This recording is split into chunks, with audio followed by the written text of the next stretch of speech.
y quien también atiende emergencias es la Secretaría de Protección Civil. Esta mañana el titular de esta dependencia dio cuenta en el recinto de Donceles de sus actividades de los últimos meses. Mire, esta es la información, esto dijo.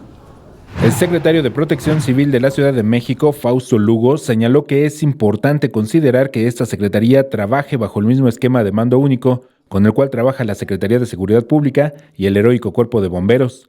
Señaló que de esta forma se hace más eficiente la respuesta de Protección Civil ante emergencias. No solo para temas de cotidianidad, de emergencias menores, sino obviamente para los temas de emergencias mayores, tener todo el núcleo coordinado y obviamente con el mando suficiente para poder actuar ante una emergencia mayor en la Ciudad de México.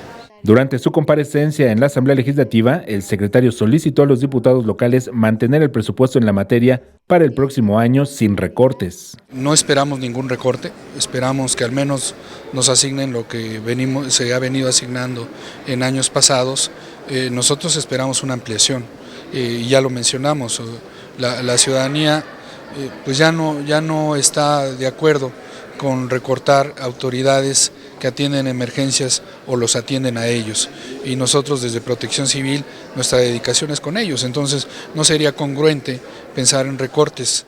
Fausto Lugo se mostró optimista en el tema de la reconstrucción de la Ciudad de México. Pues el señor jefe de gobierno ha planteado en la ley de la reconstrucción, y aquí mismo la Asamblea Legislativa se tiene un estimado de 7 años, pero es muy probable que hay grietas que sean muy sencillas de reparar y que no tomen más allá de 1 mes o 2 meses.